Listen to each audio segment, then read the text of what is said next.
a young girl, well, student, who was about half their height, about that height, who was trying to give out leaflets. And she was giving out leaflets against abortion and about this bill going through Parliament. And these men were surrounding her, shouting at her in a face like this, saying, "You are oppressing women. You are intimidating women by giving out these leaflets." And the image of these burned men doing that to this young girl stayed with me for a long time. And I thought, what is it about this issue that people on one side are so determined that people will not see both sides of the argument? And things may have changed, but in my university career, there was an explicit campaign to stop debate on this issue. For me, it was bizarre. You're at university and you should be debating and finding out about things. But there was every effort made to make sure that the anti-abortion movement had no say. From that moment, I became more and more involved in the pro-life movement, working with SPUC. I'm a Catholic, and I have to say that as a Christian, it's a really great honour that I've been invited to come and talk at the Islamic Society. I'm very, very proud of that. And I think the fact that I, as a Christian, am speaking, and that Dr. Katney, as a Muslim, is speaking, is very significant. I think it's very significant in these times which we all know are difficult, and are difficult at times for relationships between communities in this country and throughout the world. And I've always found that the pro-life movement is a great place where people of all faiths and none work together and look for understanding and help, and it's a great way whereby people of all faiths work together. But for information, SPUC is not a denominational or religious organisation. We have members who are Christians, Jews, Muslims, and people of no faith at all. Okay? What I'm going to do is to talk about the general issues of abortion. I won't talk too much about the Christian perspective, but I'd be very happy to take questions on that if you'd like to explore that at all later on. But one of the issues about abortion is that we all have views on it. Certainly from my faith as a Catholic, as you may know, the Catholic faith speaks very strongly against abortion, as does your faith. And one of the things we're often told is, well, that's fine. You can have your moral viewpoint, but don't impose that on everybody else. Not everybody's a Muslim or a Catholic or a Christian. And when we talk about abortion, ultimately we're talking about what the law should say. Should the law allow abortion, or should it not? And you may have heard the concept, the idea that, well, it should be a woman's right to choose. You might be against abortion yourself, that's your faith, that's your right, but you can't tell somebody else what to do. And I think that's probably the key question that we all need to think about, the key question. Because it's a very attractive argument. We all like choice. We all like to choose what to do, which party to vote for, which cricket team or football team to support. That's our choice. Some things we can't choose them. I can't choose if I happen to be a cricket fan, I support Somerset Cricket Club. I live in Nottinghamshire, I can't go and beat somebody up because they support Nottinghamshire.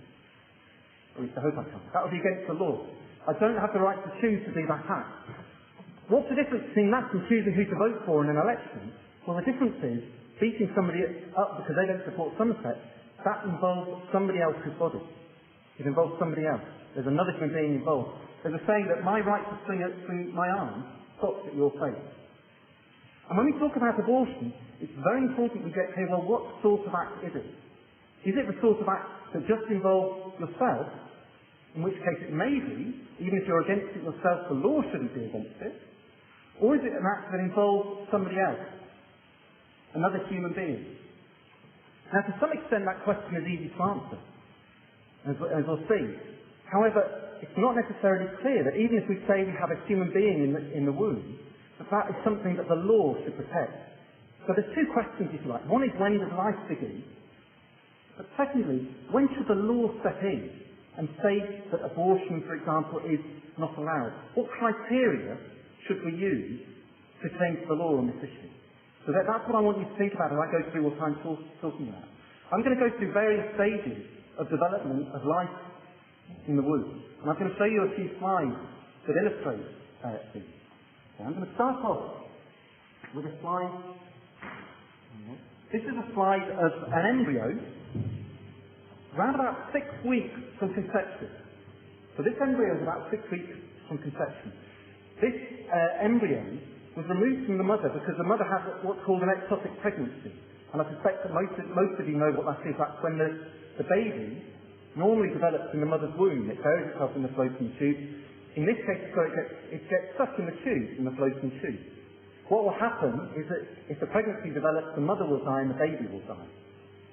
Just to be clear, when you have an operation to save the mother's life and you remove the baby, which is an ectopic pregnancy, that's not an abortion in the sense of how we understand the Abortion Act in this country. That's always been legal, and I suspect always will be. There's no debate about that. So we're not saying this is something that shouldn't be allowed. This is an operation you have to perform to save the mother's life, and the baby dies very sadly. So just to get that clear. It's interesting to think what's happened at this stage. Just to see what you can see. Clearly you can see the head there, shown on here. You see the head of the baby. You see that it's just about, if you look very closely, the beginnings of the fingers of the baby. And the baby's quite well developed already. That's right. You can have just the fingers starting to form. With a little bit more focus, you can see the feet. This baby has been alive for 6 weeks. Around about 3 weeks, the baby's heart started beating. A little bit before that, the baby would have, in the normal course of things, implanted in the mother's womb.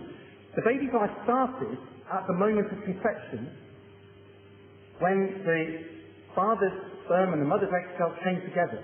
At that point, you have a unique, new individual. It's a new, scientifically, it's a human being. For some people, that's the key point. When we have a new human being, that's when the law should step in. Some people, though, would say, well, no, we should wait a little bit longer. There's a law in our country that says you can allow embryo experimentation. You can experiment on embryos up to 14 days. And for some people, that's the key point. After that point, twinning is almost certainly no longer possible. Okay. Some people say, well, when the heart starts beating, surely there's something different there. Okay. Even if I'm against abortion earlier on for myself, that's when the law should start, when the heart starts beating, about 3 weeks. Some people might say, well, when the brain, you can first monitor brain activity a little bit later on, but certainly by this time. So from the question I've asked before, you can see that even though we've got a human being from conception, different people may have different views about when the law should protect that human being. And I'll explain a little bit more about where we come in SPUC a little bit later on. But the key point is that from conception, you have the unique genetic map for that individual. We know whether you're going to be black or white, male, female, how tall you're going to be. That's when your life is mapped out. All that happens from then on is that we develop.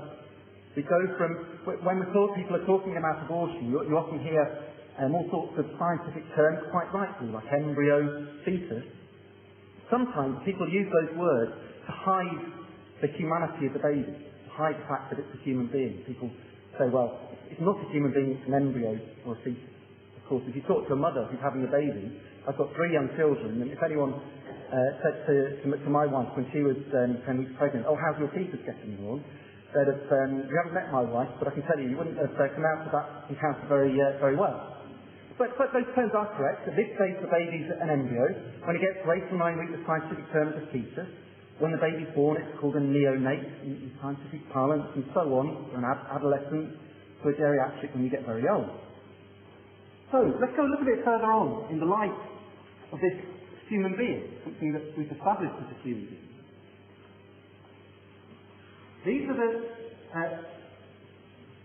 the feet of an unborn baby, around about 10 weeks from conception.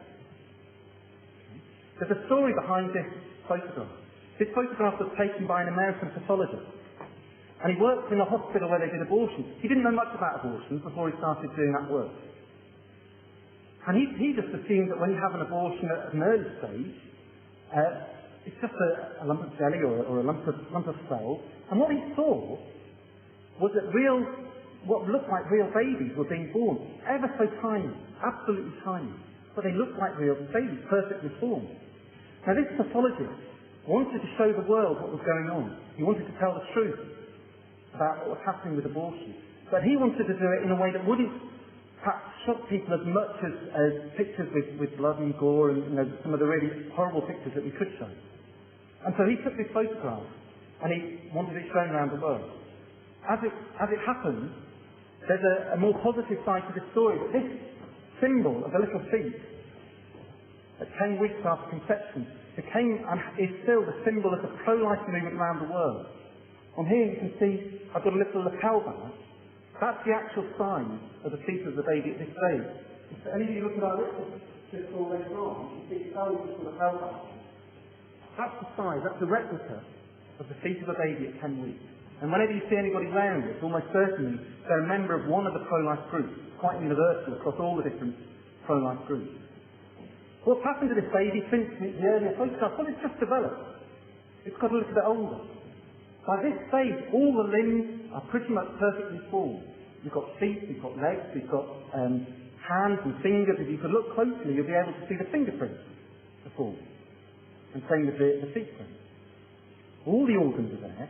All that happens from this stage is that the baby basically gets bigger and the skeleton firms up. So it's an important time, around about 10 weeks. This is the time when, between 8 and 12 weeks, when most abortions in this country are carried out. It's also the time, and I know this from bitter experience, when many mothers-to-be, when many women, their hormones are racing. It happens, the baby almost controls the mother's life. When, if any of you have been pregnant, or know people have been pregnant, you'll know this is the case. Hormones go up and down as the baby develops. This is a key time when many women feel particularly vulnerable. And upset and concerned. If you have a problem pregnancy, so perhaps you're an unmarried mother, or you're a very young girl, or your boyfriend or husband's run off on you, and you haven't got much money and you don't think you can cope with another baby. This is a time when you're likely, all those things are exaggerated. It's a time when you most need support from your family, from your friends, from your relatives to say, well, hang on, there's a baby here, you can get through this. But this is a time when women are forced to take a decision about whether or not to have an abortion. And one of the things we found in the society, and Dr. Catley will say more about the consequences of abortion for women, one of the things we found in SPUC is that people were coming to us who were mothers who'd had abortions. And they were coming to us, the pro-life group, who were against abortion, saying, please help us. We've had these abortions, we're having these feelings of guilt, these problems, nightmares. No one else will help us. We went back to the doctor who gave the abortion and he said, yeah, you didn't do anything wrong, you've got nothing to worry about. But they came to SPUC to help, and SPUC does help. SPUC never condemns individuals who've had abortions. We know that individuals could face all sorts of difficult circumstances, and even though we're 100% against abortion, we're not in the business of condemning people or saying how bad you are. We recognise that people need support and healing even after they've gone through that abortion experience. We have a sister group called the British Victims of Abortion who do just that. And if you come across people who've been through that experience, that's a very, very positive and strengthening place to direct them. We'll go on a little bit further on. Actually, only 1 week. I can show you the picture of a baby around about 11 weeks from conception. So it's fairly clear the size of the baby. By the way, if you're interested later, you can see some of these fetal models, medical models used in medicine. And these show the actual size of the baby. This is the size of the baby about 10 weeks. You're welcome to pick these up and have a look, get a feel for what's really going on. This baby's mother was killed in a car crash. Very sad. When they did a post-mortem, they found that the mother was pregnant, and they removed the mother from the baby from the mother's womb. There's actually a very famous hand holding this baby, the hand of Sir William Liley. Sir William Liley was a New Zealand doctor who's known as the father of fetology, the medicine involved with dealing with babies in the womb. He was the first person to develop medical treatments, which are now commonplace, whereby you treat babies while they're still in the womb. For example, blood transfusion for babies in the womb, a miraculous treatment. So William Liley always said, when I see a pregnant mother before me, I have got 2 patients. I've got the mother and I've got her unborn baby, and I see them both as absolutely important. And that was quite a sea change in the way people approach dealing with unborn children. It's an obvious question. We've seen that the baby looks like a human being. It increasingly looks like a baby now. You can see very clearly that the head, the arms, the umbilical cord, the legs there, and there's the sort of the backbone going along there, and the ears and the eyes. A very common question that we get asked is, can the baby feel pain? It matters to people. That, even people who are in favour of abortion, they worry. Abortion's a very violent procedure for the baby. Does it hurt the baby? And there's only one answer to that, and if anybody tells you anything different, they're not telling the truth. The only answer to that is that we do not know. Why don't we know? We don't know because pain is subjective. It's something we feel. If I went along and I was onto our chairman with a pin and took that pin and poked him in the arm with it, well, it'd probably smack me one, or at least jump up and shout and say out. He'd also probably move away from that pin. We would guess from that he's feeling pain, but only he can feel that pain. We can't feel it for him. But it's the same with the baby. When Sir William Riley was introducing, for example, blood transfusions, and he put a needle into the baby. And I don't know if any of you have seen the ultrasound scans of babies when you go to hospital when you're pregnant. I've seen several of them. It's an amazing experience. You see the baby moving around in the womb. But if you monitor the baby when a needle's introduced, as the needle gets close to the baby moves away. When the needle goes into the baby and touches the baby reacts in the same way as our chairman would. Its heart rate starts beating really, really quick. The brain, if you monitor the brain activity, it speeds up. And it wriggles around, tries to get away from the pain. So the baby reacts in the same way as you or I would, and that might suggest that the baby feels pain. But of course we don't know. Some doctors think that that's an instinctive reaction, but actually all the structures in the brain aren't quite there to feel pain until about 24 weeks. Many other doctors, and from what I can see probably more authoritative, say it's much earlier than that. Some doctors say that all the structures are necessary to feel pain from round about 8 weeks. In other words, much earlier even than this. So when I say we don't know, doctors still disagree about when pain can be felt, at least up to about 24 weeks. There's an interesting question though. You have this operation which is extremely violent and can literally tear the baby apart. There's a strong possibility, although you can't prove it, that the baby feels pain. If it does feel pain, you cannot think of anything more terrifying that would give more agony than this operation. So wouldn't it be better to be on the safe side and to anaesthetise the baby in case? And certainly that's the approach which we would support, even though we're against abortion. And in fact, some pro-abortion doctors have suggested doing this. There's a problem though, because if you say to a mother comes along and says, I can't cope, I think I need to have an abortion, and the doctor says, okay, but there's a strong chance your baby will be in incredible agony when we kill it, so we're going to have to anaesthetise the baby. Straight away then the mother starts thinking, hang on, are you telling me that it's going to be in pain? Well, surely this is a human being. I'm not sure I really want to go through with this. I thought it was a blob of cells or, part of my body. And so, of course, you can imagine that most pro-abortion people are very much opposed to the idea. Well, you can draw your own conclusions from that. A little bit,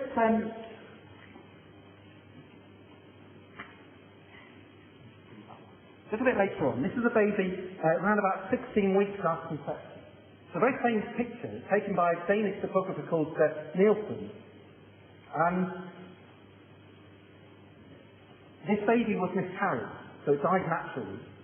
And he took this picture of it. You can see the light shining behind. There's a very famous series of pictures that he took. We've got the book at home. A whole series of pictures by Leonard Nielsen. It was actually published. Commonly newspapers published it. It was in the Daily Mail a few weeks ago. This picture, a very famous picture. I think it's a very beautiful picture. There's another one you may have seen of the baby actually sucking its thumb. Somebody's seen it up there, and that's something that babies do in the womb. I've got 3 little children. The first 2, I didn't see that when I went to the ultrasound scan, but for the third one, Sadie, she's 2 years old now, when we went to City Hospital in Nottingham, she was wriggling around, and then she started sucking her thumb. It was a great experience to see that. Anyway, we're about 16 weeks, and you can see again, clearly we're talking about a baby. It's an important time. It's around about this time that doctors perform what we call amniocentesis. This is when tests like amniocentesis are done to try to determine whether the baby is going to be disabled or not. Generally, mothers will be offered a blood test. If that signals they've got a high risk of, for example, having a baby with Down syndrome, they'll be offered amniocentesis. Amniocentesis can cause miscarriage in some cases, so it's not something to be done without thinking through. Amniocentesis uses the same technique that was pioneered by Sir William Lyell, who saw the unborn baby as his patient. Amniocentesis is done for one reason. If the baby is found to be disabled, there's nothing you can do to sort of change that disability. Abortion is then offered to the mother. Amniocentesis is done for the purpose of offering abortion. Because it can cause miscarriage, there's no reason to do that. So William Lyell, when he found that his technique, which he used to save babies' lives, was used in this way, was absolutely devastated.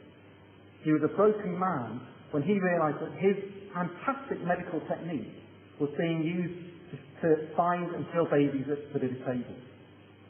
Does anyone know what the time limit for abortion is in this country? 24 weeks? That's half right. The time limit for abortion in this country is 24 weeks for most reasons. There's a series of reasons whereby you can have an abortion, although doctors interpret them so liberally you can pretty much have them on demand. One of the reasons for having an abortion is if the doctor thinks the baby's going to be disabled. So if it's for that reason, abortion is legal right up until the moment of birth. Right up to the moment of birth. And I mean literally the moment of birth.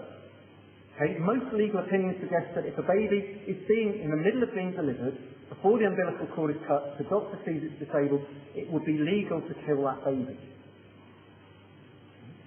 I'm not exaggerating about this. It's fairly rare that after 24 weeks abortions are done. Every year in this country there's around about 100. I say rare because that's 100 out of nearly 200,000 abortions that are done every year in this country. 100 babies after 24 weeks. The latest baby, because we have very good records of abortion in this country, one of the good things about our law, was 38 weeks gestation.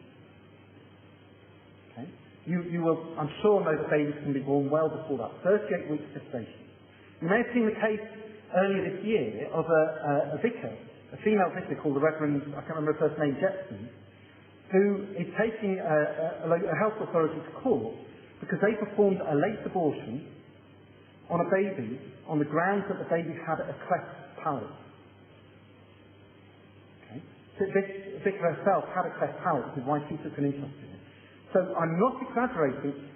When this law was first brought in, the pro-life movement was accused of exaggerating, saying abortion would be legal for things like cleft palate. The evidence is it is, and abortions are carried out for no other reason than the baby has a cleft palate or a hair lip at a very late stage. We have laws in this country that prevent discrimination against the disabled after they're born. When you build a new building, you have to have lifting. You have to put ramps in for wheelchairs. We put material in braille for people who are blind. We have subtitles for people who are deaf. Quite right too. Yet we in this country have got a law that says it is legal to discriminate against the disabled people before birth. You can only be killed up to birth if you're disabled. I think that's a disgrace. I think that's an absolute disgrace. I'm against all abortion, but I think that is absolutely indefensible. Having said that, it's important to recognise, again, from the mother or the father's point of view, the position they're in. I hear stories all the time from friends, friends of friends, when people go in and they're told their baby's going to be disabled. Doctors very often present this in the worst possible light. Your baby will have no life. Your baby will be in pain. Your baby it's got no future. It's got Down syndrome. It's not a real person. And parents face all sorts of pressure. It's almost expected. It almost makes you feel guilty if they don't have an abortion for disability. So again, we're not blaming individuals. It can be very hard to bring up a disabled baby. But it doesn't mean that we should be judging people by whether they're disabled or not for their right to life. For some people, though, that's very important. We've seen in this country, we talked about when should the law step in to protect human beings. For some people, the issue of being disabled or not is important.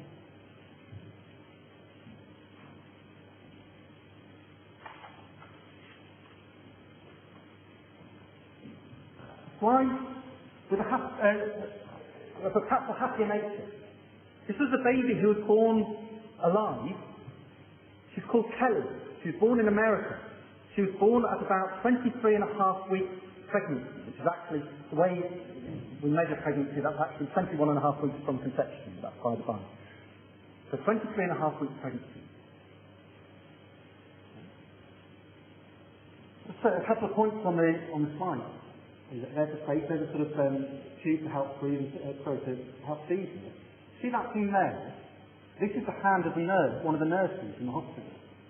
That's the nurse's wedding ring. It goes right over her arm. Just to give you an idea of how small Kelly was when she was born. They're absolutely tiny, and you can see from the hand. Very sadly, about 2 weeks after this photo was taken, Kelly died. She died of pneumonia. Even today, it's quite rare for babies to survive at this stage. But the earliest that I've seen in this country is around about 23 weeks of pregnancy. So a week before this 24-week cut-off point, certainly in Nottingham a couple of years ago, a baby was born at that age who survived. Not all babies survive. What happened with Kelly? The nurses and doctors did everything they could to save her. They put tubes in her, they gave her 24-hour care. Her parents desperately, they happened to be Christians, and they desperately prayed by her bedside day and night. They were desperate for her to live. And I'm sure it was the same for the case in Nottingham with the 23-week-old baby. It's an irony though, that in Nottingham, it's an QMC hospital. In the same hospital as they struggle to save these babies, another part of the hospital, the same age baby, 23 weeks, can be killed by abortion quite legally. What's the difference between those two babies? The baby who's been killed and, say, baby Kelly or the baby in Nottingham. There's one difference, and that is that Kelly was wanted.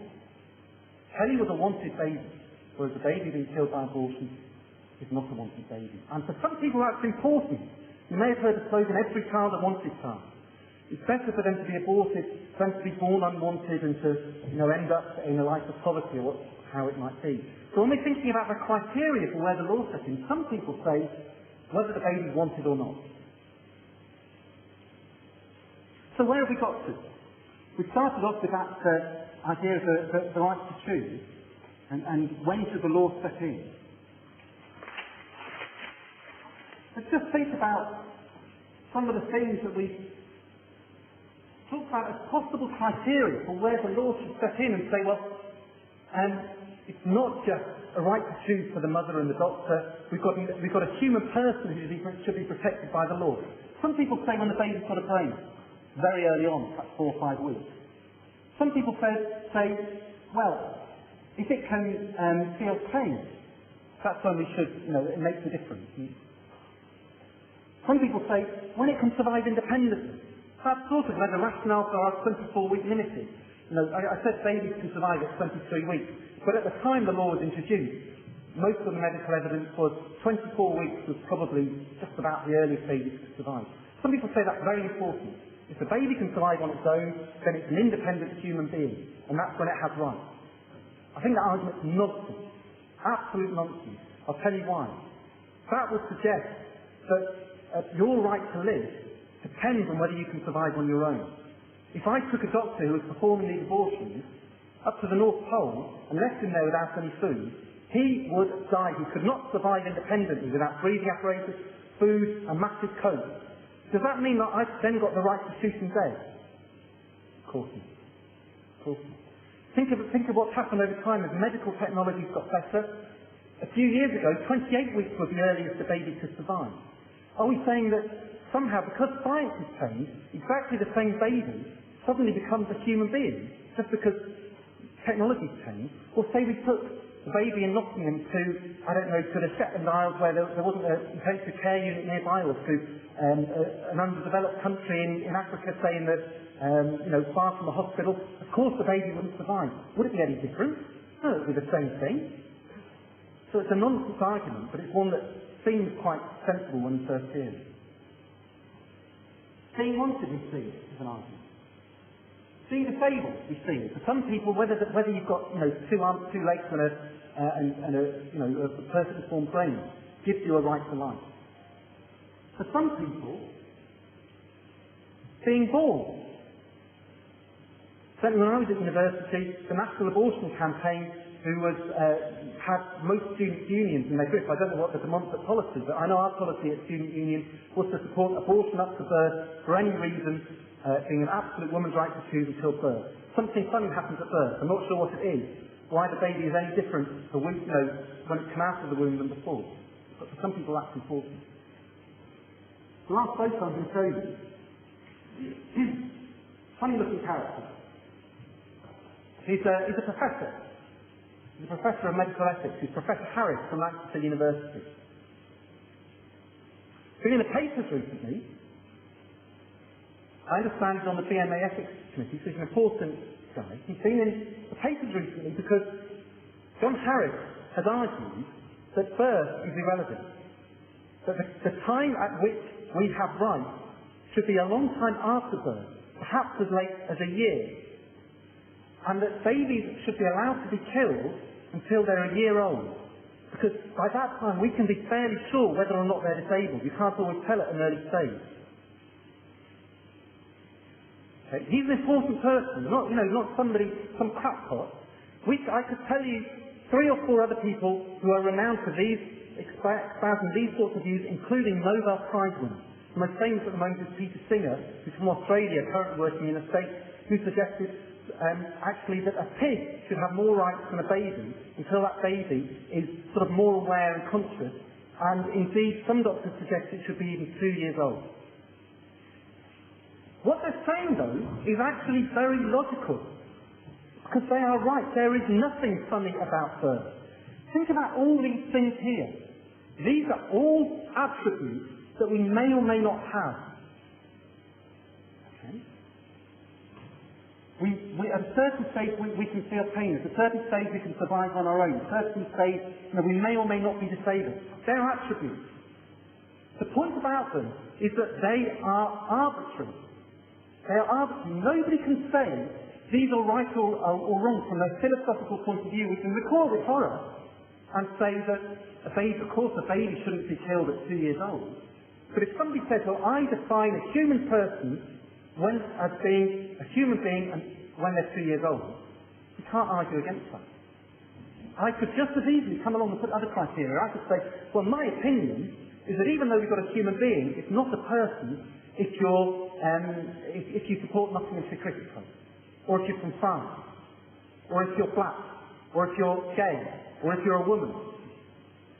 They're all arbitrary, and funnily enough, those arguments have been used. There's a very famous case in America you may have heard called the Dred Scott decision.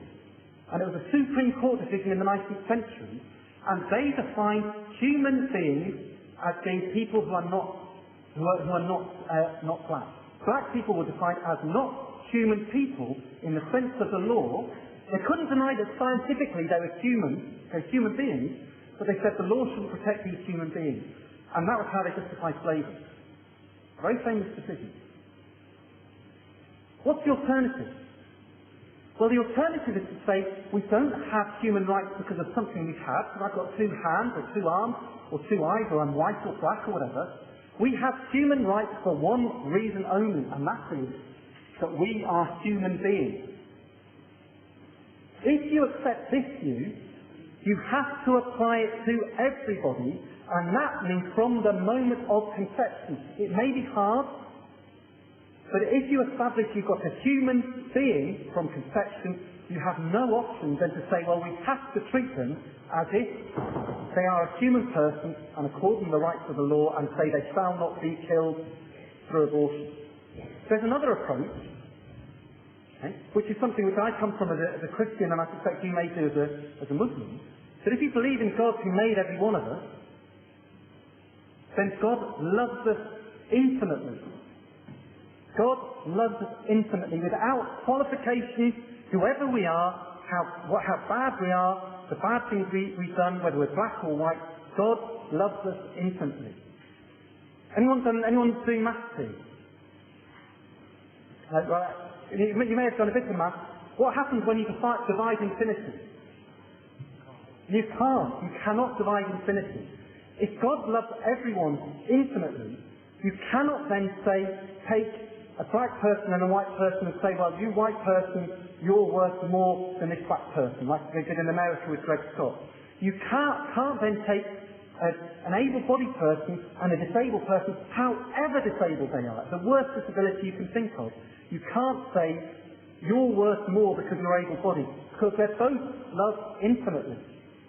And the same with a human being from conception. You have to treat it as something that God has made and that God has made infinitely. God loves infinitely. So that is where FQC comes from, and that's why you can see the argument applies not just if you're religious. If you believe in human rights, the argument applies that abortion is always wrong, right from conception, but of course the other side of the coin is that that gives us all a responsibility to help and care for people going through difficult pregnancies, people who've been raped, people without money, young girls who get pregnant, whatever it may be, we have a responsibility. I suspect I've probably gone way over the time I said I was do. I haven't been keeping an eye on the time, but I'll leave it there and pass over now to Dr. Chapman. So thank you very much again for this opportunity to talk to you.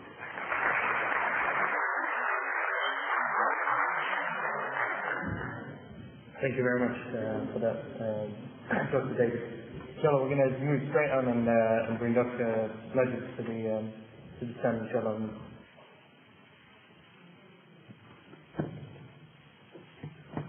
أعوذ بالله من الشيطان الرجيم بسم الله الرحمن الرحيم الحمد لله رب العالمين والصلاة والسلام على سيدنا محمد المبعوث رحمة العالمين.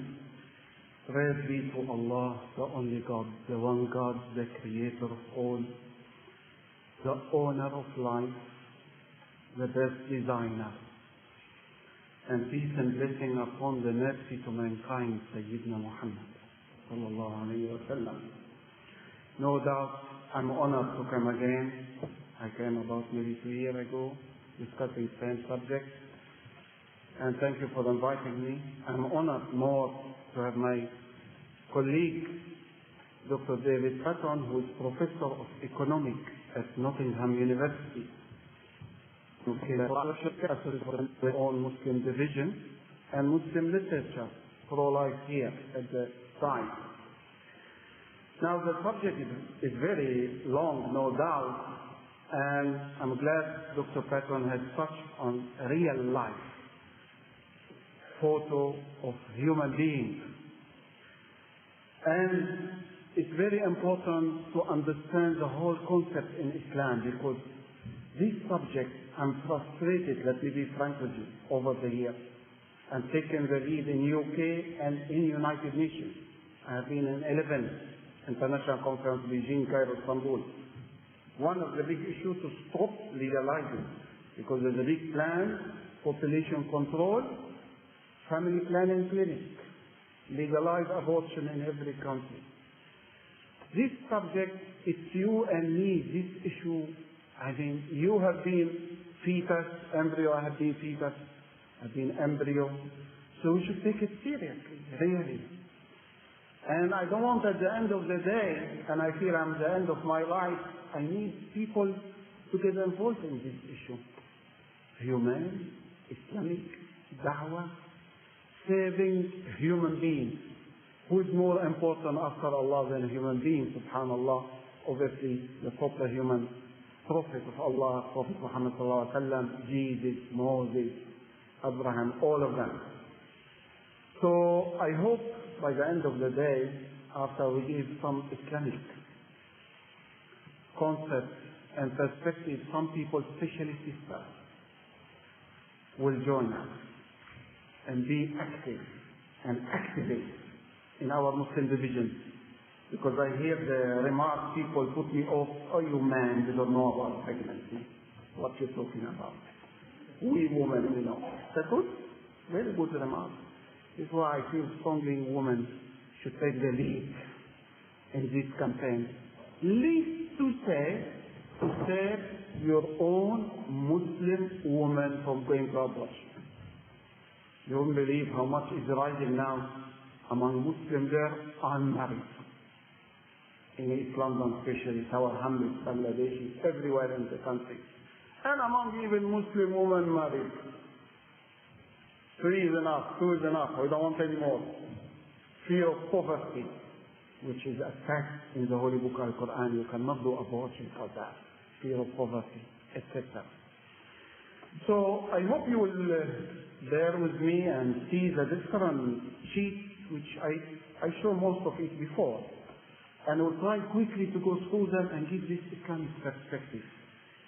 Because we have been blessed with the final religion, and it's good to be aware of the teaching to make you strong and to defend on Aqidah, on Tawheed, on Quran, on Sunnah of Sayyidina Muhammad sallallahu alayhi wa sallam.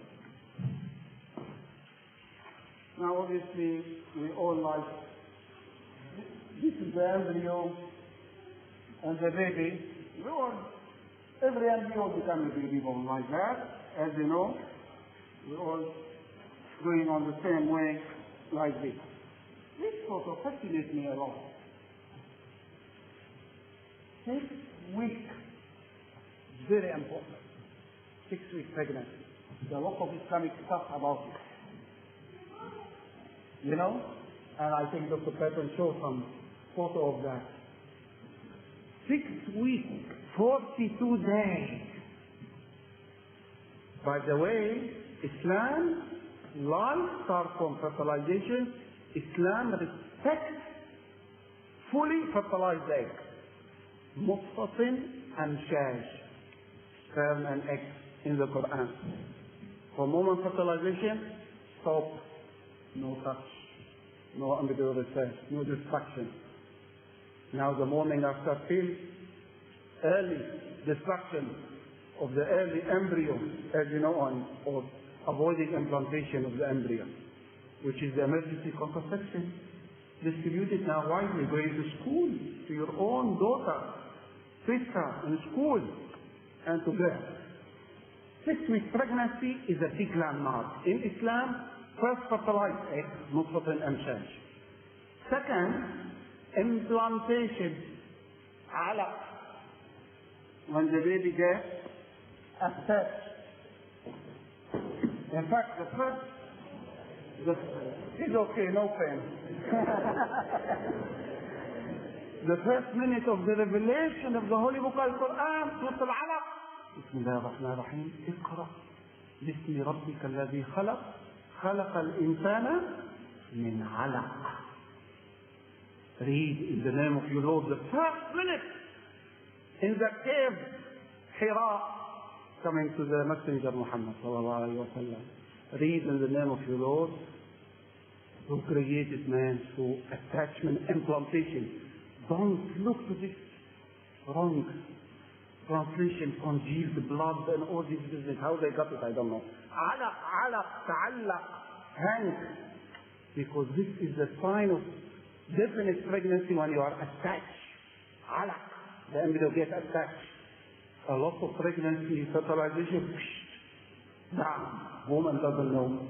A large number. But attachment, destiny, qadar. So respect fertilization, respect implantation. This is what 7 days. Within the 6-7 days after fertilization. Next big landmark in the Islamic embryology. You know Islamic embryology is a big subject. Quran and Hadith. This is why I see this subject so close to my heart.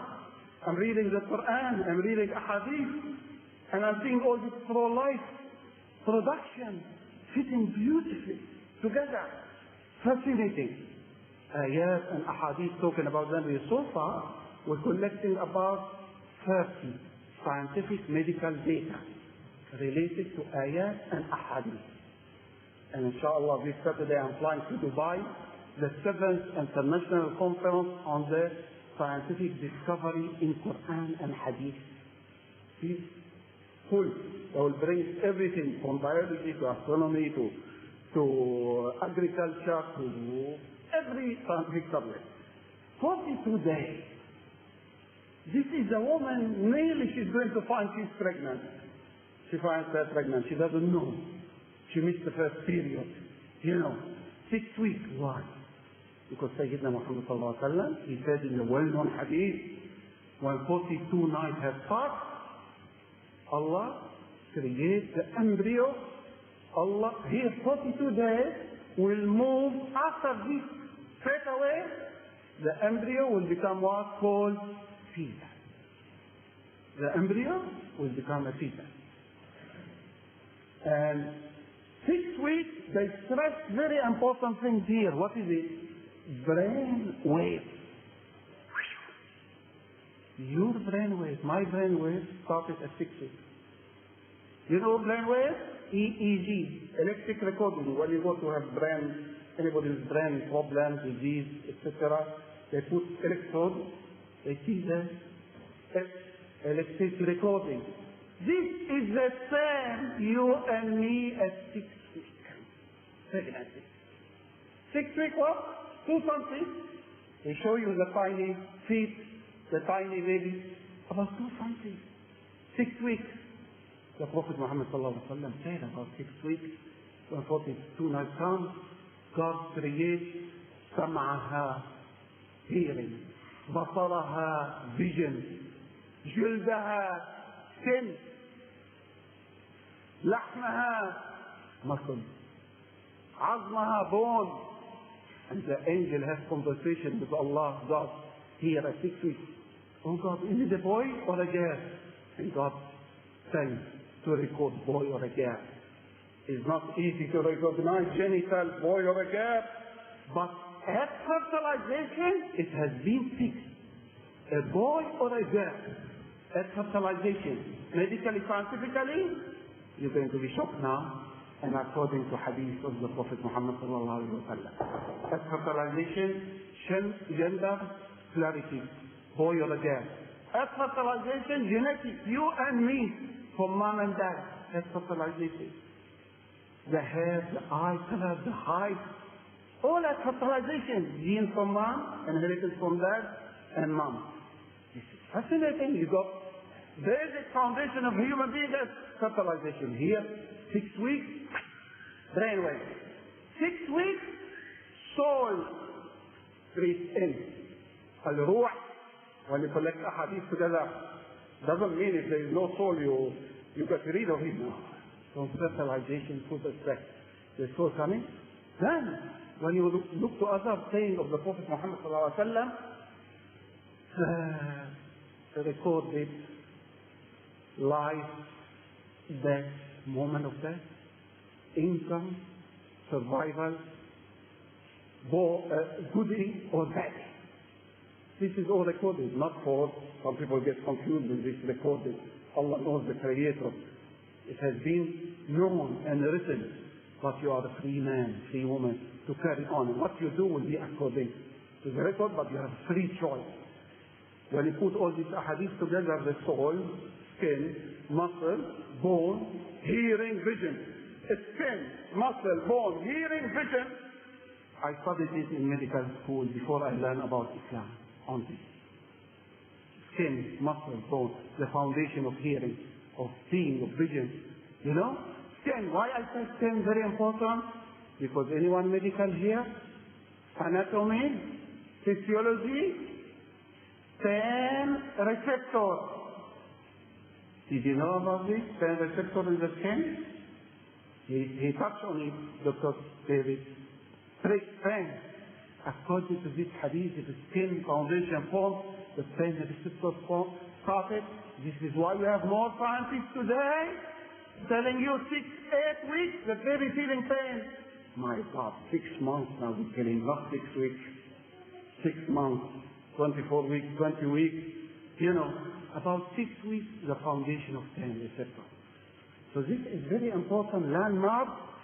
And subhanallah, this is a mini human being, you and me, but in tiny, small size.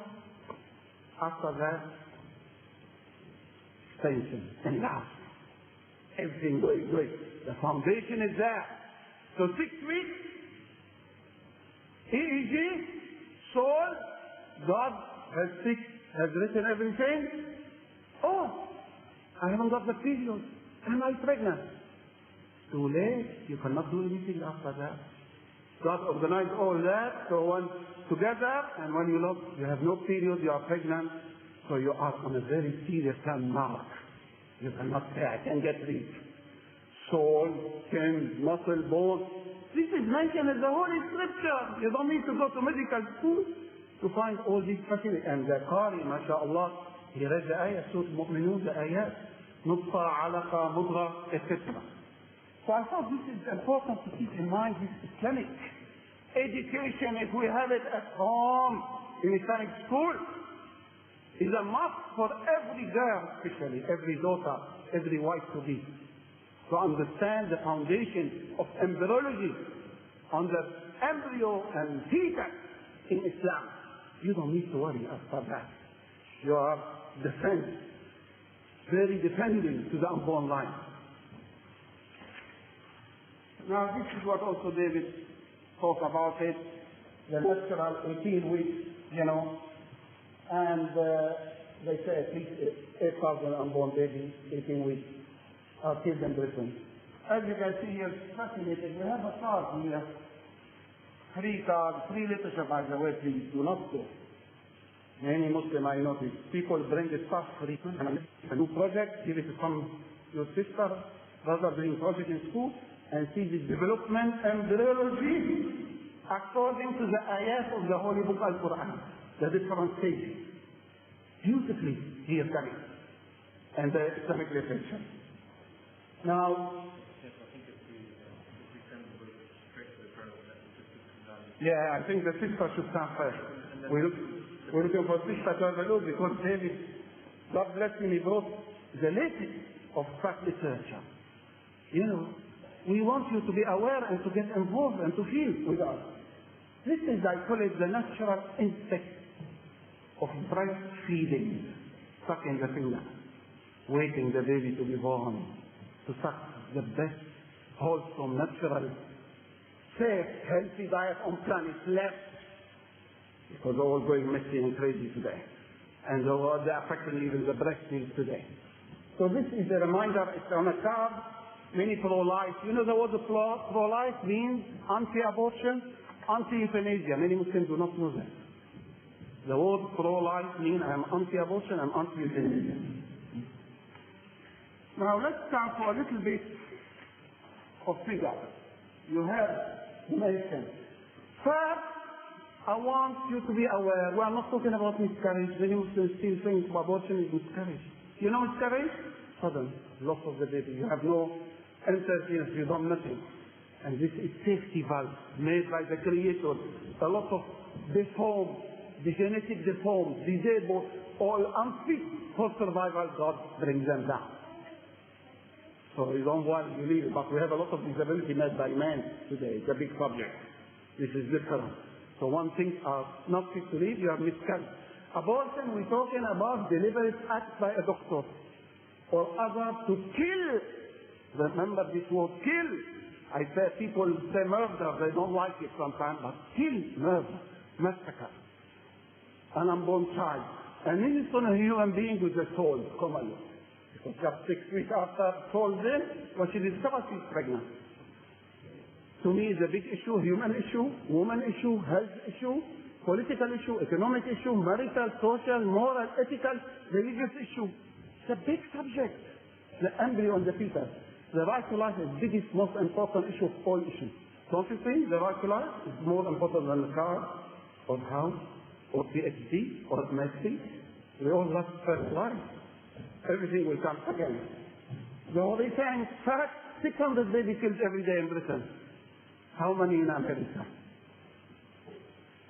Anybody knows? United States, 3,500 every day. Every day in the United States, we have human citizens killed more than the number of the Twin Towers in New York. Remember this. Every day in the United States, the number of the victims of Twin Towers, we condemn killing people, innocent civilians. People in the media make a mess of our image. We have terrorists every day, Twin Towers in the United States. Remember that. Every day there is terrorist. Is a human being like you and me. As he said, David, You don't say, how is your fetus? How is your baby? It's a human being. I've got all organs and all rights like everybody else. Now, why this subject is so dear to me? Personally, I've been for about over 12 years with Society for Unborn Children, working officially part-time as a Muslim consultant. But I'm worried now. The end is coming. I don't want this issue to die. Muslims should take the lead in carrying on the life of pro-life, because all your religion full of pro-life. All Quran and Hadith. And the religion is a big subject in Islam. What? Look. Obviously, to me, the biggest one, which we campaigning for, should be put in bigger, in bold. But when you try to study the embryo and fetus, look, you can bring all the teaching of Islam going to the embryo and fetus. Have you noticed? Education, adultery, formation, inheritance, rights, embryology. I hope you can read it all. Conception, fetal medicine, disability, hospital, health, stress, hearing, all these 18 weeks real time, you and me. You should get involved in this campaign. And you have a saying, you have Holy Scripture giving you guidance on all these issues related to the fetus. Subhanallah. Sometimes I say you can instead of going to the mosque or church, you can bring the Holy Scripture. Most of it when you discuss this fetus. So it's a very wide subject. And still the subject of abortion marginalized by the Muslims. I know, of course, they might have good reason. We don't do it, Dr. Najib. We are Muslim, I know. But how can you sleep the night now? Tonight. When I finish talk, 30, 40 babies have been killed. How can you sleep? During my talk, when I finish. Baby killed, human. Hearing, vision, soul, liver, kidney, brain, heart. How can you sleep? Don't you think we have enough data, Islamic and humane and pro-life to get active? I don't want you to go say, oh, nice talk, finish. This is not the way. We don't want to give nice talk. I hope we give effective talk to put the seed, and similar like me and David, to make people get involved and get active in this subject. Subject is so wide, I don't know. It's very difficult to go through it. I put just some basic belief, because when you have proper Islamic education, Islamic nursery, Islamic school, I'm doing the first Islamic nursery in Britain in my new mosque and project in London. We're building, I'm at the end, I need to steal some money to finish it. Islamic official public nursery. Anybody is allowed to come in. When you have proper education, you have all these beliefs. God creator, God gives life, take life. He started, he finishes. Remember this, very important. No euthanasia. No withdrawal food and fluid. By the way, we're campaigning next week, mass lobby. All people coming to Parliament, organizing meetings, appointment with their MP. 27, 28, isn't it? April. So we like you to be aware to talk to your MP. By the way, Muslim again lazy about MP, member of Parliament. And you cannot change law to be suitable to your culture and belief till you talk to your MP. Write to your member of Parliament. See him. So we advise you from now, and we give you details if you want. It's simple, just arrange to see him, and they coming out now. They are so cunning. They don't say, no, we don't want to do euthanasia. Just to stop the food and fluid. Let him die. This is killing. The right to food, the right to fluid, the right to life. Your mom, grandmom, your dad, granddad will be killed without your knowledge, and you are sitting at home watching videos.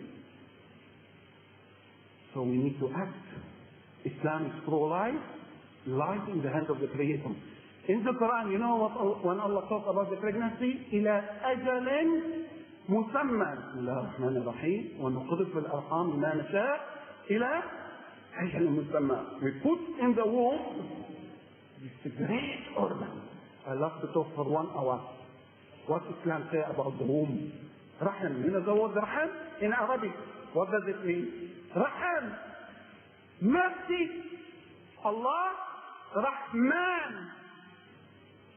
Allah's name Rahman. Muhammad sallallahu alayhi wa sallam, Rahmat al-Alameen. The womb in Arabic is called Rahim. Mercy together.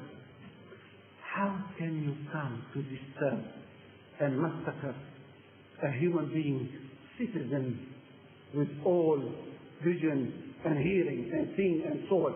How can?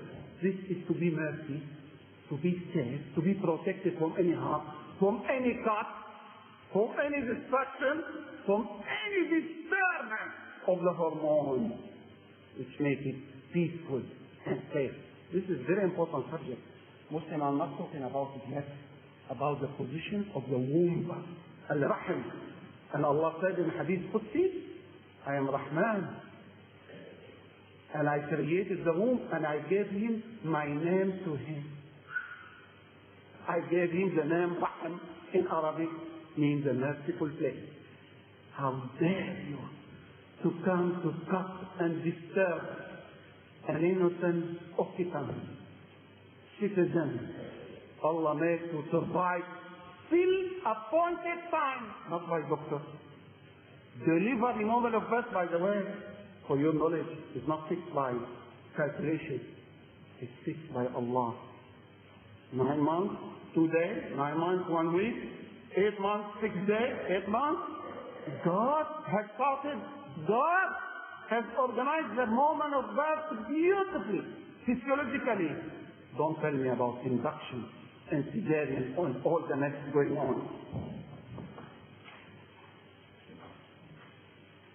This is fascinating. Not many people know that. It's my opinion. You got 9, right of the fetus. I brought some literature. I collected. I discovered about 15. I had 6 to them. Because if you know in Islam you have got right of these unborn children, you will never dare to do anything. You respect. Right to life, obviously. There is nothing in the Quran, nothing in the Hadith, says Prophet Muhammad sallallahu alaihi wasallam, any statement which challenge the whole world, which say you are allowed to interfere, to destroy, to take out this embryo, this fertilized egg, this fetus. Nothing. Right to life is that by inheritance you take it naturally in Islam. The right to good nutrition, this is very important now. We're discovering more suffering of baby, alcohol, drugs, smoking. You have to remember that. It's destroying the pregnancy today and the unborn baby. Right to freedom from harm. On Nisab, look, this is fascinating. Lineage. Fetus has the right to be attributed to his parents, obviously legitimately here. But the more important one I discovered, mirah, inheritance. Dad is dying, divide the money, 3 children and wife. No, 3 children and wife and 1 unborn baby. Did you ever think of that? When you do the Fatrana, Zakat in Ramadan, 5 children, mom and dad 7? No, she's pregnant, add 1. 12, add 2. You pay Fatrana. Can you imagine the Islamic teaching recognizing a human being, a baby unborn, unseen, unheard, like you and me adults, for an inheritance? If you know this, if you study this in your education, in your school, you won't be obviously thinking. Wasiya will, you know will? You can make in your will for the unborn baby. Right to pay for charity. Right to protection. It's a big subject. Now in America, the Congress, they are discussing to make rights for the fetus. And I talked last week in Parliament, we have Roe versus Wade, the lady came from America, who they made the law of abortion 30 years ago because of her. She repented now. She became strong pro-life when she came to Parliament. And she's pushing the case to stop her law which made people kill their babies. She repented, she went up, she became good Christian and all that.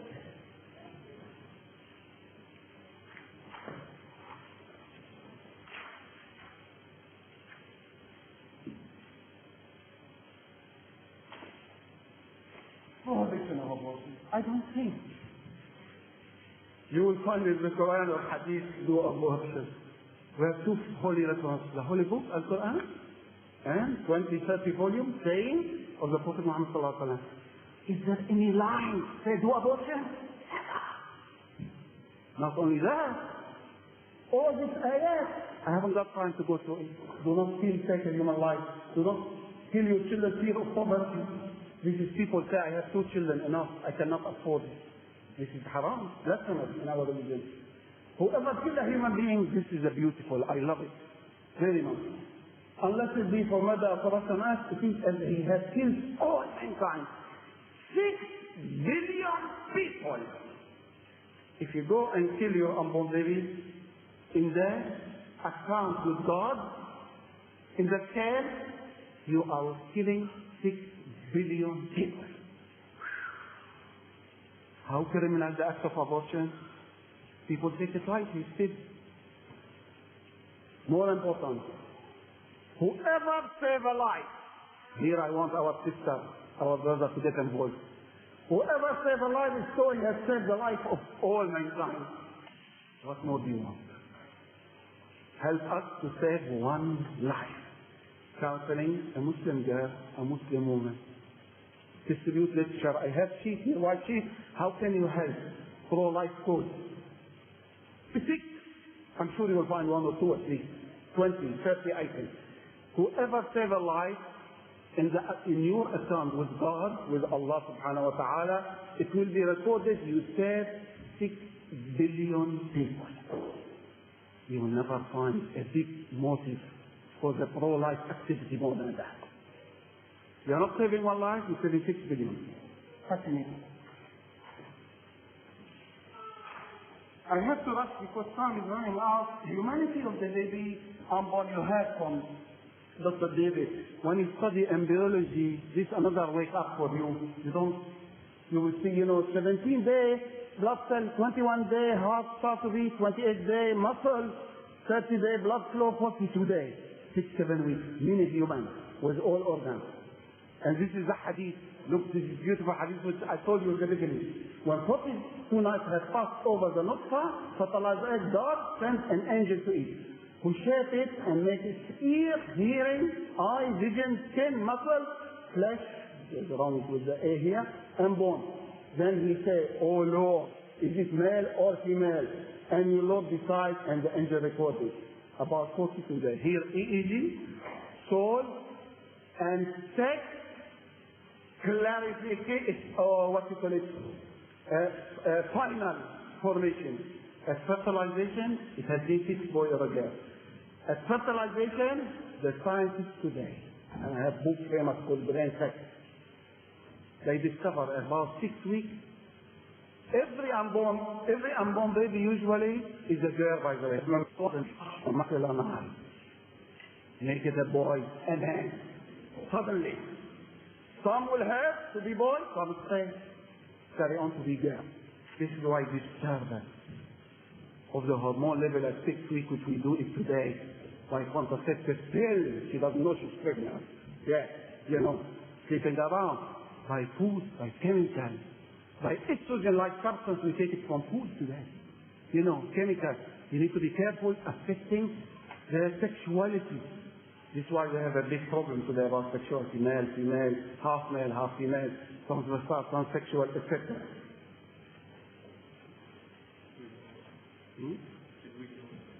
This one? No, for you.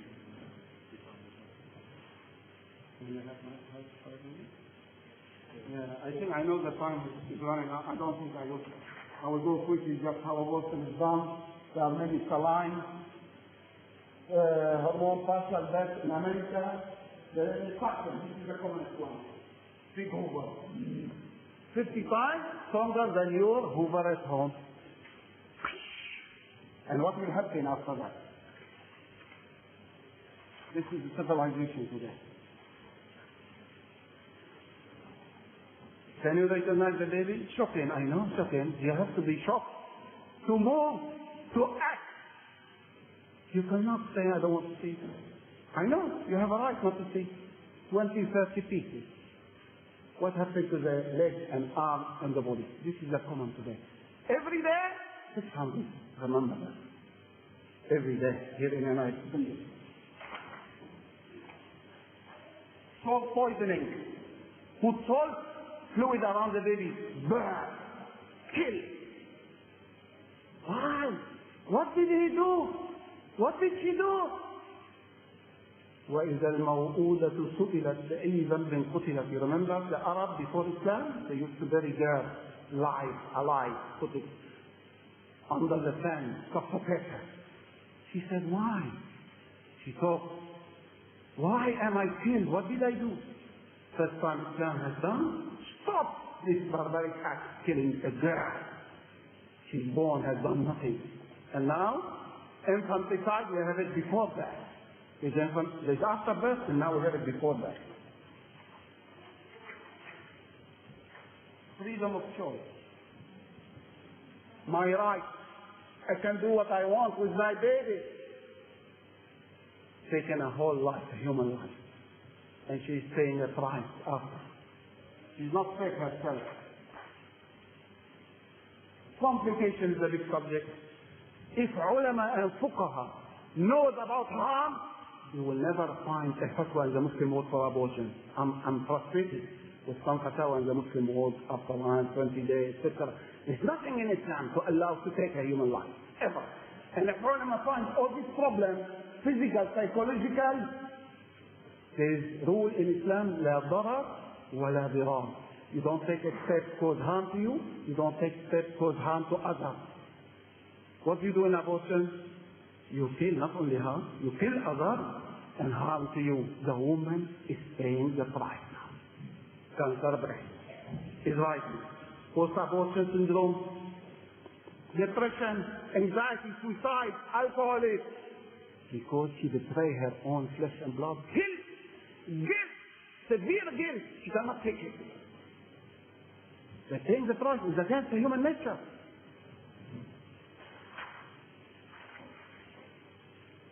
Well, Muslim potential, I don't want to go through it now because the time is getting short. Now, David, he talked about the issue of pain. A few years ago, we went to Parliament. A new production by top scientists. Collection, all party for. You know, in the Parliament, we have collection of members of Parliament pro-life. We work with them and see different. You know, and they produce the book Fetal Sentence. Fetal Sentence. Yeah, you know, the pain, sensation. 6-8 weeks. 6-8 weeks feeling of pain. Now we kill 24 weeks. Up to 24 weeks. Up to birth. Disabled, handicapped with the water. We want perfect human rights. Eugenic mentality. Hitler mentality today. Now this is a big study obviously in the United States done about the issue of induced abortion as a risk factor for breast cancer. This is why we have a rising rate of breast cancer. It's not only abortion, by the way. No breastfeeding, alcohol, smoking, fat, you know, so many things. But this is important to keep in mind. 28 studies in the world. British victims of abortion were people who suffer from abortion or going to abort, so give them counseling, or after abortion. And they try to help in SPAC and many other pro-life organizations in Britain. Now this is the leaflet which we have usually, you know, and I have some copy here. Please, everyone, our Muslim friends, take one and membership home. And we have the old one. God bless them. They spend a lot of money. The embryo and fetus in 4 languages from Quran and Hadith. Can you imagine that? SPAC, the old Christians, you know, different denominations, time they spend their money to give Quran and Hadith to the Muslims on the baby, on the embryo, Bengali, Urdu, English. So please take also some of them. So this is just the leaflet mentioning to you here. We're finishing now, and sometimes the leaflet I put about 30 reasons why you sisters, you brothers should get involved in the pro-life campaign. 30 reasons. Muslim membership home, £5 student a year, Can you afford that? To join and send the literature, keep in touch, inshallah, although this needs to be organized more. I'm having difficulty with manpower between you and me, and secretarial, someone to help us, who deal with all people who join or who want to help us, inshallah. How can you help? About 15 items. So many things. You can do it at home, by telephone, or going to a sister meeting, and we are ready to come and to talk, inshallah, on the issue. This is a leaflet I said, part they made it in any language. I only can read English. And you can take it here if you want. Inshallah. Now, I don't think I need to say more on the subject. I want to stress, my dear sister, my dear brother, this is very, very important subject, very most humane subject. And our community are affected and brainwashed. And we are living in society, culture of abortion, culture of death. Muslim women going to hospital, they encourage her for abortion, for any small thing. Abortion legalized 1967 for important reasons. Now, 98% is done for social reasons. They done it, started with it for health reason or important reason. They open the door now. Anybody, I don't want the baby. I feel miserable, unhappy. I cannot look after them. But more important, 600 baby, how many of them from sex outside marriage? 400. 600 a day, 400 from immoral, unhealthy sexual lifestyle. This is why we have a job, a role, church, Muslim, Christian, to go back to responsibility and accountability in sexual relations, to avoid all temptation to have sex before marriage. Boyfriend, girlfriend syndrome, mixing, lack of modesty, alcohol, being alone with a boy or a man in a place, all these mentioned or touched in the Quran do not get close to adultery. So abortion sometimes is a symptom. We need to address the cause. 600 unwanted pregnancy every day. 400 because of sex outside marriage. We need to deal with that very soon. Funny, tomorrow I am on the BBC in London debating with other people on abstinence between 10 and 11 in the morning on the radio, because there is a rising good campaign, non-Muslim and Christian, for stop with sexual immorality. So we need to address that. The other issue, I'm warning you, after Allah bless me to have big experience, United Nations conference all over the world, a big plan for the reproductive rights, reproductive health, women rights, human rights, to spread legalized abortion in every country. And they send family planning clinics, contraceptive pill, condom, keep around as you like. Homosexual sex education, homosexuality, lesbianism. It's very serious. Only last week there was finished another session, 48 session on women in New York, and a big fight between the pro-life, the good Christian pro-life, and some Muslim joining. I used to go, but lack of finance, I could not carry on, to educate Muslim and to say, no, this is against our culture, this is against our religion. So it's a big plan. And here, easy life, easy plan to have abortion. Very easy. Private or national health service. So please, my dear brother, my dear sister, take this issue on board. It's a big issue, it's a human issue. And look what a better way for da'wah, for working together. If all Muslims in Britain and all the good Christian, Catholic and Christians sit together on chastity, against abortion, against euthanasia, against cloning, for family, for marriage, how much we can achieve? Enough isolation. It's Islamic to join hands with any group who campaign for things you believe in Islam. So I hope you take notice of this important issue and at least protect your own girl and daughter and Muslim wives. For move now gradually, who growing up without Islamic education. This is very serious. and they follow the tide. The GP wants abortion, the hospital doctor wants abortion, the MP wants abortion. Obviously, we need to change the law. 1967, and we have good number of pro-life MP, but we still need a lot more. So one way to affect, when there is any issue on abortion in Parliament or in the media, right, I ask you 5-minute job, only. Second class, stand. To your MP. I am citizen, British citizen, and in your constituency, I don't agree with this law, which affect my children, my family, my culture, against abortion. And remember the secret of MP, member of Parliament, always tell me, Dr. Kathy, we only move by the number of letters we receive from our local constituency. Muslim in Britain, 2 million, almost zero. Any law doesn't fit your culture belief, you should write a letter, 5-minute job, in your handwriting. No problem. MP, you can find it easy, ask your neighbor. Go to library, go to website, we'll tell you all MP. So this is important change, but more important, to change the internal law. Education, the belief, the attitude to the unborn, to the fetus. This is more important. We need massive education campaign in all the schools, Muslim and non-Muslim, Christian schools, etc., to show them the importance of keeping one baby or our baby alive.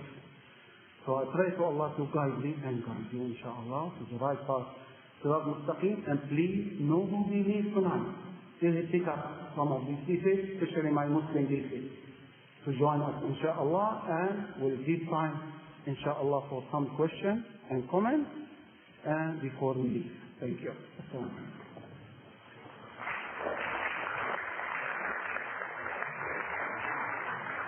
Jazakallah khairan to both Dr. Hassan and Dr. Majid Hassan. Inshallah, we're going to open the floor for questions.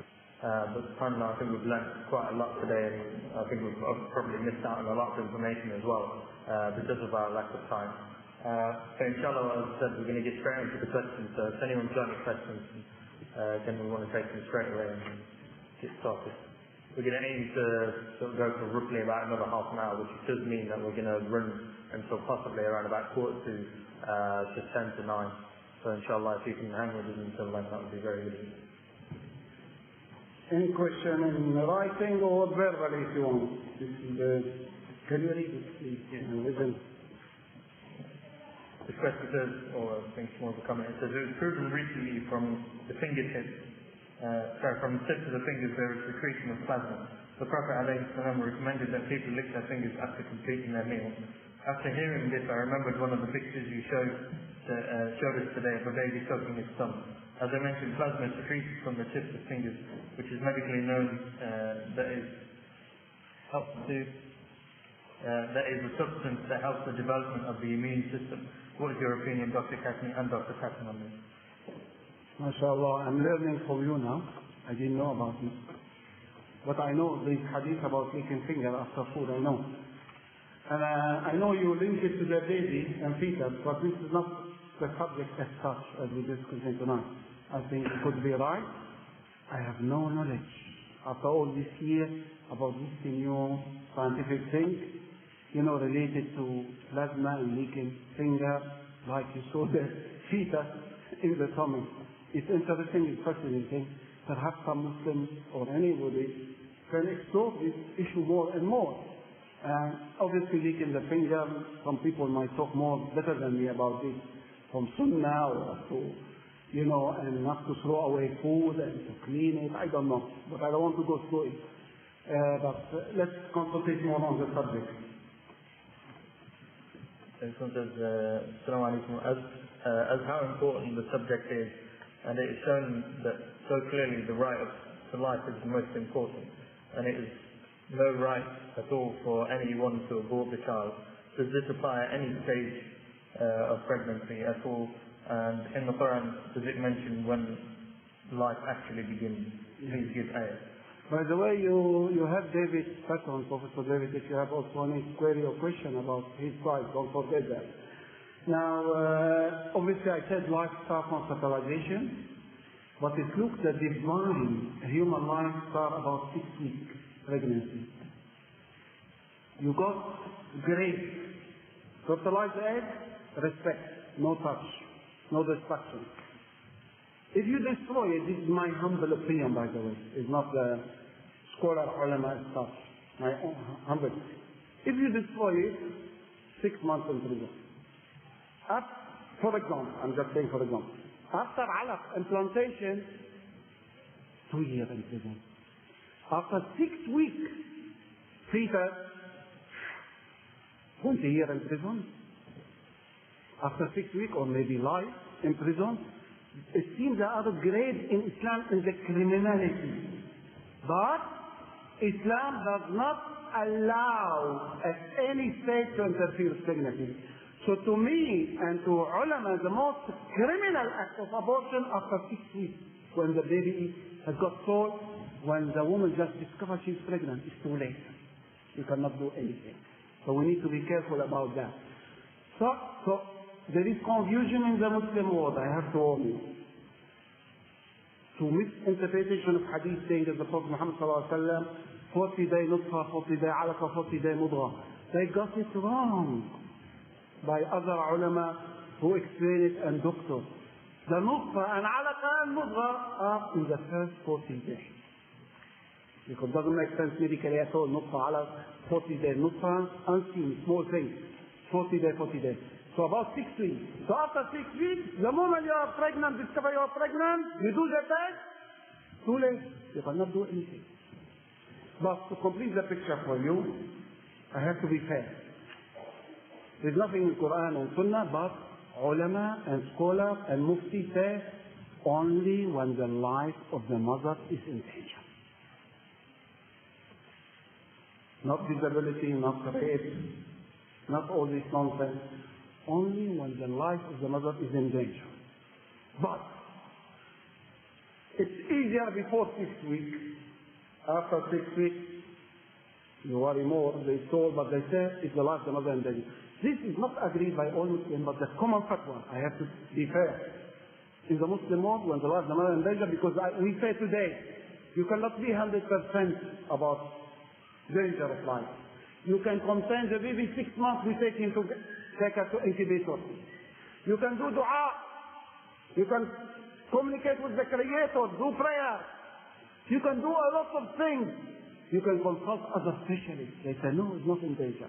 So don't take it lightly like that when the life of the mother in danger. So this was the only. But according to Quran and Hadith and Sunnah and practice Prophet Muhammad ﷺ, there was no single case of abortion. There was a woman even committed adultery. She confessed and came to the Prophet. She confessed to be punished. As you know, severe punishment for adultery.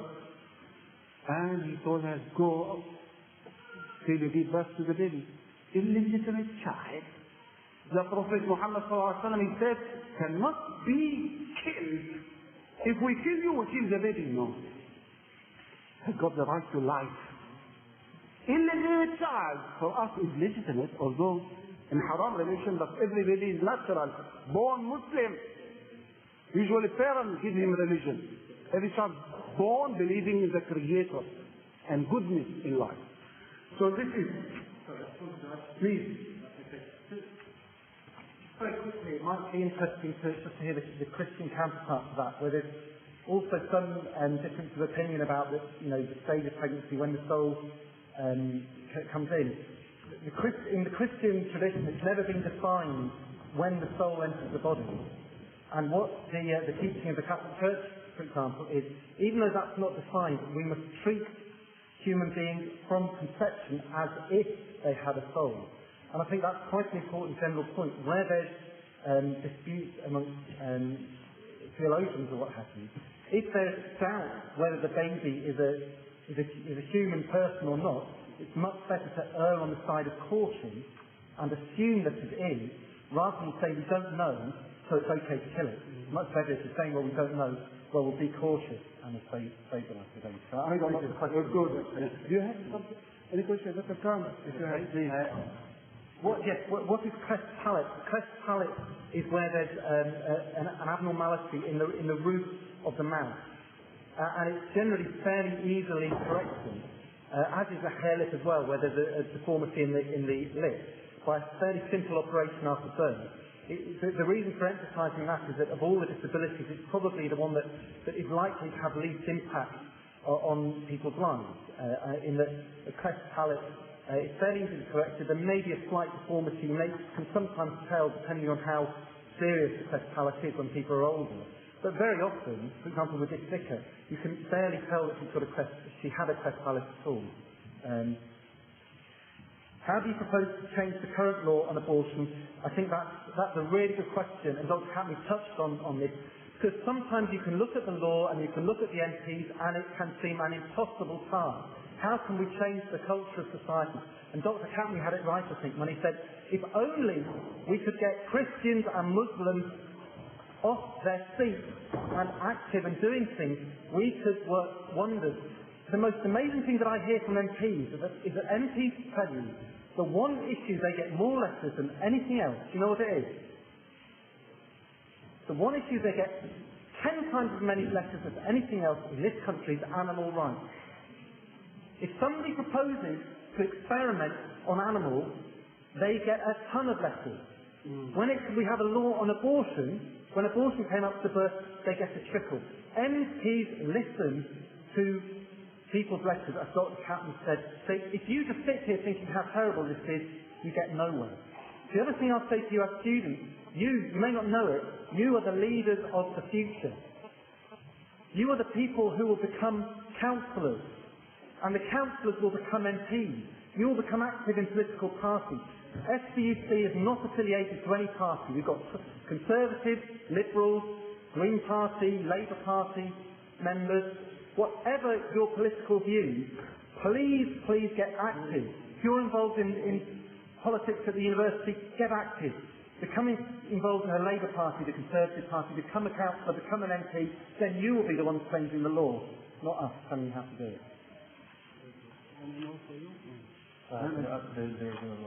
It says, great. By the way, fetal, precious feet, how many you got there? We can always take all this some more. Well, the 1 pound we sell it. It's really good. You know, your food, your feet, my feet, exactly at what, 8 weeks? Or what, 10 weeks. You put it here. This we use it open conversation with people. Why are you putting this? We start the subject of Allah. And very nice. God created 9 feet under feet. We have a lot in our office.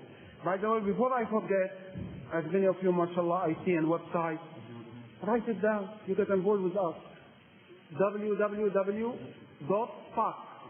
S-P-U-C, Society of Protection Born Children. www.SPUC.org.uk. You will find fascinating work about the embryo, euthanasia, cloning, and some of my Muslim stuff on the website of the Society of Protection and Born Children. So remember that. You can get involved directly through the website with us.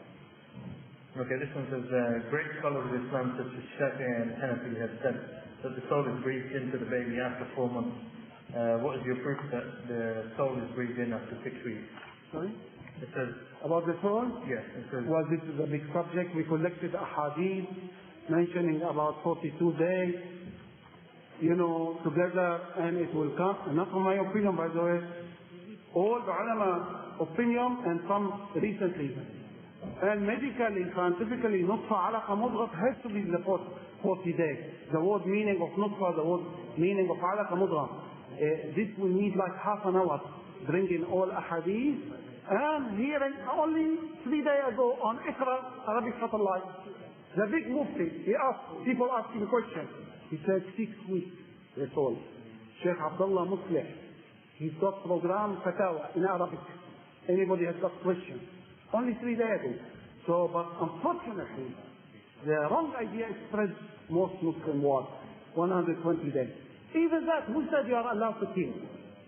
Give me evidence in Islam you can kill before 120 days. So it's very important, and inshallah I'm preparing between you and me, I've been lazy finishing it. Scientific, medical, and Islamic data about 42 days. And you will find the soul coming very clear in it, inshallah. Okay, then the next question is concerning contraception. The first question says, do you see contraception as equal as abortion? And it also says is wearing condoms or using a pill allowed? Are you halal? So I think this is more directed at yourself. And also it kind of leads on from there. How can we take proper care of many children? So I'm thinking that's asking if they have many children, how would they take care of that? So maybe they were thinking of having an abortion otherwise. And how would you stop producing children after a certain amount? But we want to start off on contraception. I'll start off about contraception. I'll firstly give SPUC views. SPUC has a range of opinions as people who are morally opposed to contraception, people who support contraception. So from SPUC's point of view, there is a difference. And the difference is this, that when the egg is fertilised, you then have a new human being, and that is when you're dealing with a human life, and that's when SPUC gets involved. However, we've got to be very careful, because when people talk about contraception, Dr. Catley's mentioned the morning after pill. We could also include the contraceptive pill, the coil, the IUD. These are measures which are called contraception, but can usually act in two ways. They may act to stop the sperm fertilising the egg, that's contraception. But they can also act to stop the egg from implanting in the womb. In other words, they kill the very, very young embryo. Now that is not contraception, that's what we call abortifacient. So we've got to be a little bit careful. Contraception and abortion, certainly in my view, are not the same thing. But in this country, when people talk about contraception, they sometimes mean things that are abortifacient. And I think there is a big difference between those two types of contraception. And talk about the Islamic Sites. Yeah, well, the big subject, the contraception. In Islam, obviously, be fruitful and multiply, as in the Bible. Get married to produce many children. But you are allowed in Islam to avoid pregnancy, to postpone pregnancy. You have to find a natural, safe method, which is very difficult. Contraceptive condoms are made today for sitting around, for boy and girl, for school, for leading to promiscuity and sexually transmitted disease. Morning after pill, emergency contraception. It's not only contraception, it gives you sexually transmitted disease. And it's not sure, and it causes early abortion. If you go to Islam briefly, I'm giving you briefly, I know people will react, they need to discuss more. According to Islam, you leave it to Allah, and every child, according to Islam, every fetus, the income, the survival is written before you get your child benefit here. According to the Holy Book Al-Quran, called rizq, provision. Many Muslims forget that. Allah has fixed for every child. But for personal reason, you can postpone pregnancy. The other way, in Islam, strongly proved scientifically, medically, breastfeeding. 90-95% stop, delay the period if you have proper breastfeeding. You know, 90-95%. Contraceptive pill, we're having many problems today. Obviously, there is no contraception before marriage. This is the golden rule in Islam. You're talking about marriage, Muslim marriage. You don't go adultery and fornication, say, give me fatwa for contraception. It's ridiculous. What are you talking about? So in Islam, if you are married, I love this to spread it. I didn't have time to spread it yet. It's well known among Catholics, called the natural method, billing method. Something to do with the woman's cervical secretion. It changed completely in color, in what you call it, in texture, at the time of ovulation. You want baby? Stay these 2 nights together with your wife. You don't want baby? Postpone? Avoid these 2 nights. This is fascinating. A lot of non-Muslim Christian counselors and Catholics, they love to teach the Muslims. Natural, safe, no doctor. Contraceptive pill, we're having problems. We're having cancer. We're having deep venous thrombosis. We're having death. And they're changing the dose all the time. And we worry, they're encouraging now promiscuity and children to sleep around. Condom, in Islam there have been withdrawal. Not in Islam. Muslim, at the time of Prophet Muhammad ﷺ, they withdraw. You know withdraw? Man ejaculate outside, not inside the wife. And the Prophet Muhammad sallallahu alayhi wa sallam. They're controversial, by the way. Some they say accept it, some say didn't accept it. And he said, if God wants a child, he will come the child, whatever you do. And one man was doing withdrawal, and he got a child. No effect. And the Prophet saw him after, the child said, didn't I tell you, if God wants. You have to remember, this is Aqidah. You believe in Allah the Creator, He decides about the baby. Sometimes without using any contraception, you spend months and years, no baby. You know. But you need to use different natural methods. There are many fertility counseling by Life and SPAC and other organizations teaching you. You know the latest I read lately for infertility or something to do with reflexology, but I don't want to talk about it now. It's too big subject at the moment. So some people say, you know, the condom is not 100%, it's about 80%. And it's unnatural. But maybe some people marry, maybe, I don't know, can use it. 80% you avoid. But still you can get pregnant. You can get pregnant with the condom. You know.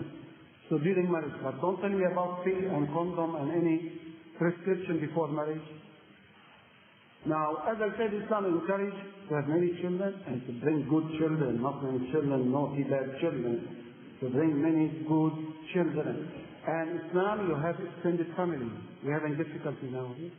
Extended family to give hand, support, and mother and auntie, etc.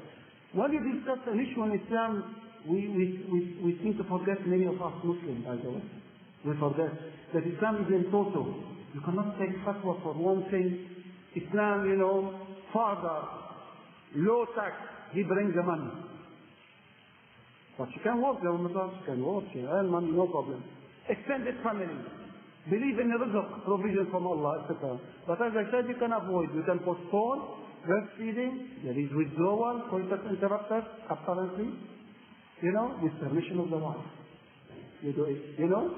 And I advise this natural family planning method, which is done by most Catholic in the Western world. No doctor, no pill, no drug, no examination, nothing. Training for 3 months about your period. It will show when the egg is coming. Fascinating. And link you to the Creator, subhanAllah. Eh?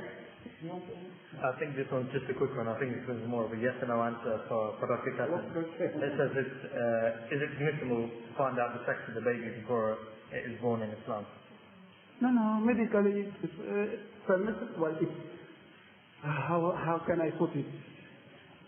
I discussed, you know, this gender sex determination. I wrote 2 years ago the Islamic response to the government.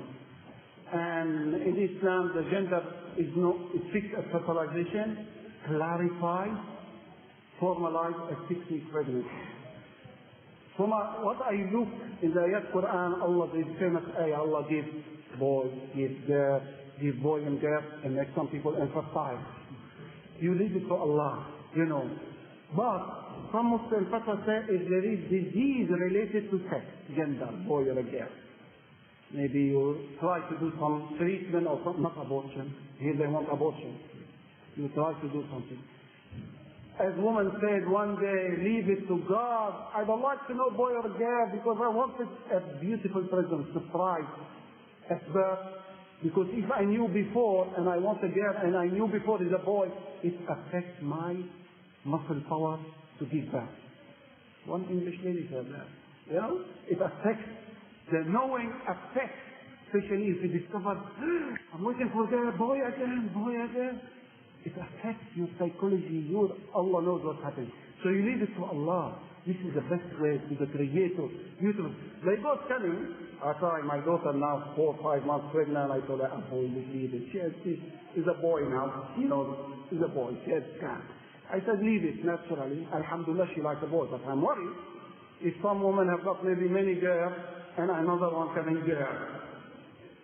What she's going to do, and by the way, who makes boy or girl, not the woman, it's the man. Remember that. All women are innocent. Women will give girl all the time. The man has got 2 sperm. One with Y chromosome make boy, one with X chromosome make girl. One of the two, according to destiny, qadar, Allah will, one of the two go to the egg. So the girl, because I see some Muslims, even Muslims today, they attacking, they beating their wives, they divorcing their wives. You give me girl all the time. I want a boy. It's you to stand, you man. It's all in the hand of God. She has nothing to do with it. Okay, we've got like about 4 or 5 questions there, all about rape. So we'll just read a few of them quickly. It says, what is Dr. Kashmir's view on rape victims? Do they not have an Islamic right to abortion, given the hurtful situation? Is abortion allowed if a girl was abused sexually by her father or brother or even her uncle? What about abortion for rape reasons? Well, this question needs another Could you cannot go through it quickly. Could you explain the view of abortion pregnancy with regards to rape?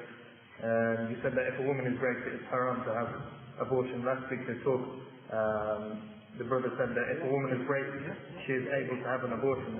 Please make this clear. So I think that was directed at you. Well, let me say a few comments about that. We had a Muslim here saying that it was okay for people who rape or to have an abortion. Yeah. And it says here, what about abortion in circumstances of rape and any other related pregnancy?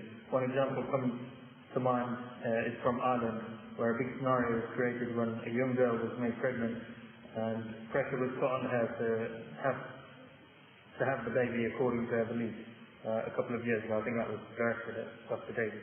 So if you have both of them, give us a little bit quick talk about it. It's your faith, in abortion. Yeah, the case of the Irish girl who was raped is a very good example.